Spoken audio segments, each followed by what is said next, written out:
way, you know, all of Welcome this back to my channel. We're going to watch live coverage certainly all from of the live cam from the court. threats and negative messages from fans of Depp's could have a regarding chilling Johnny effect Depp on vs. other Amber domestic Heard violence trial, survivors waiting on the from coming verdict to forward. come But back do you from agree the with that, Neil? jury. I actually don't. I think that this case is going to be, this is one of those standalone cases. And I think that there's a lot of talk about domestic violence, sexual violence, but really this case is it's unique. It stands alone because we're watching two celebrities, what is in essence a trial. It's like People Magazine or Entertainment Weekly, and we're just watching it all play out.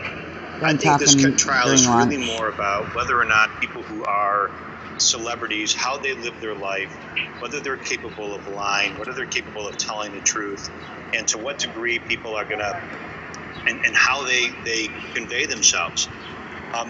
So yes, it's about domestic violence. To me, the worst allegation in this whole case, the very worst thing that I heard was this allegation about a sexual assault with a bottle. It was the worst thing. So one could make the argument it's about sexual violence or sexual assault.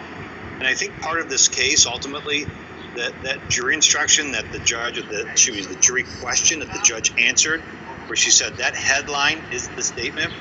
I think that is a very, very favorable ruling for the Depp team, because that headline it conveys rather directly that Johnny Depp sexually assaulted Amber Heard, and that's what this case is about. Did she lie about these things?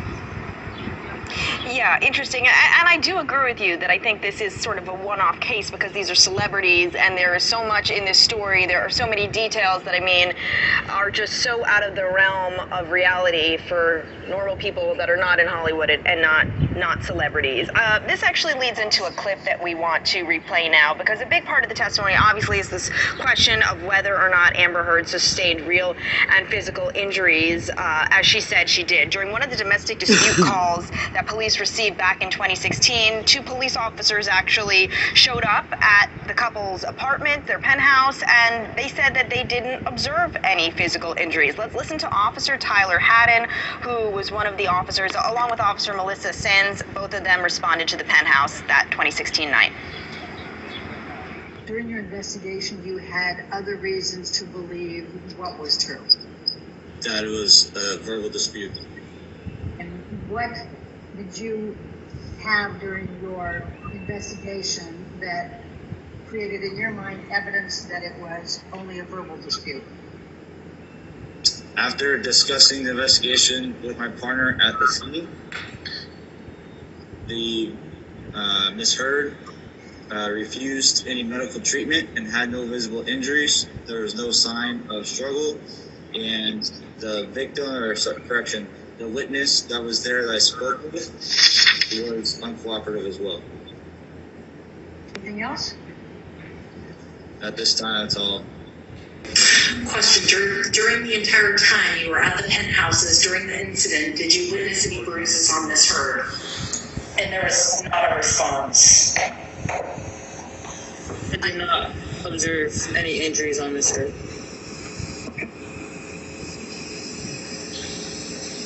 Did you observe any swelling on Ms. Heard's face?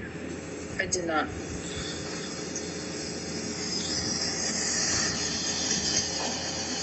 Did you observe anything that led you to believe that she was a victim of domestic violence? Right before 1 o'clock, I'll go live so that way you guys can watch the live So coverage. the officers who responded that night said they didn't see any injuries on Amber Heard. Clearly, this is testimony that helps Johnny Depp's side, right, Linda?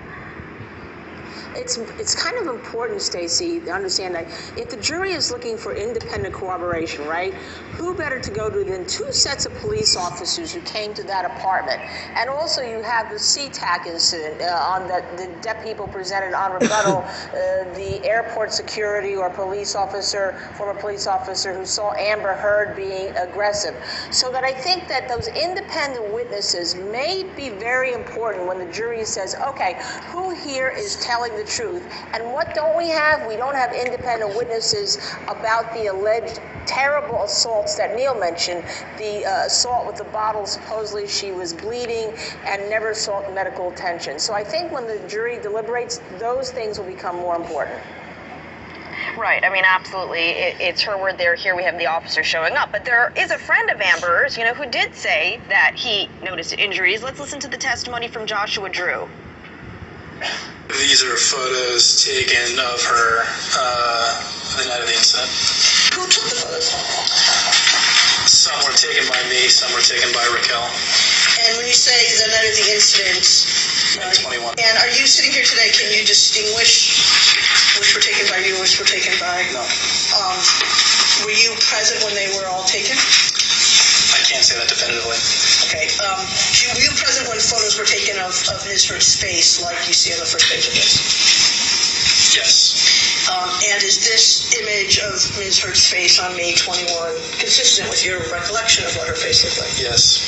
And am I correct that unlike, it's a little hard to see because there's shadow on the right, but unlike the prior incident that we looked at where there were photos, here the injury looks like it's mostly on one side? Correct.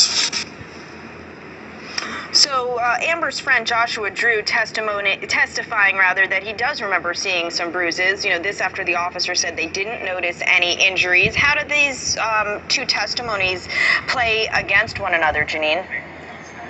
So again, we need to see some corroborating evidence from Amber about her injuries because there's a lot of controversy as to whether her pictures are doctored or what's exactly going on, whether she's telling the truth, whether she's lying. But going back to the officer's statements, it would be great for Amber Heard if they testified that they had seen something, she was an uncooperative witness, something along those lines. But remember, every juror brings to that jury box their own personal experiences. And we all just got off the Gabby Pepito case. And, the police had seen her the night before she went missing, and they didn't think anything was wrong. So it's not definitive that nothing was wrong just because they say that they didn't see anything.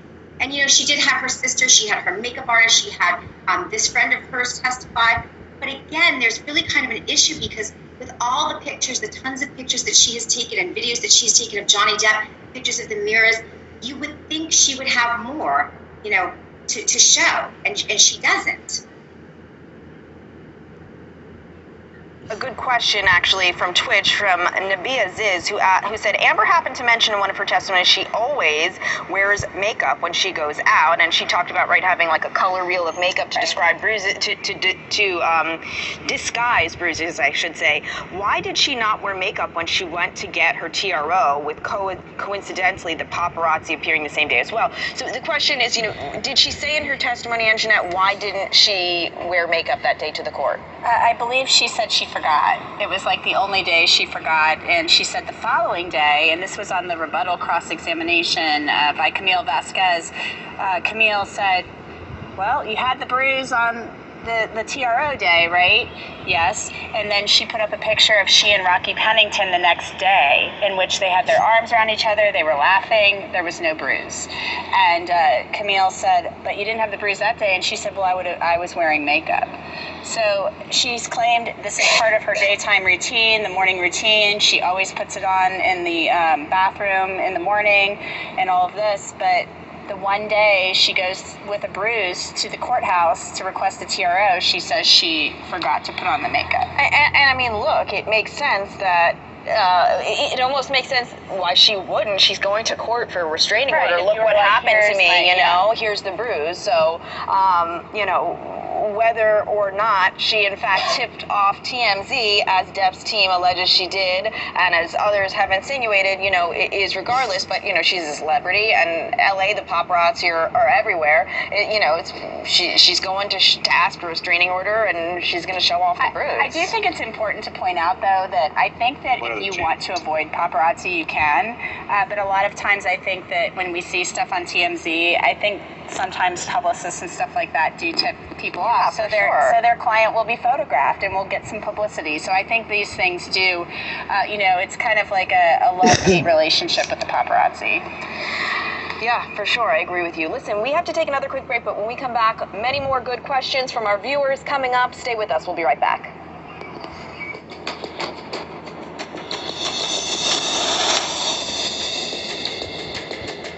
I'm going to pause this every time we go to a commercial.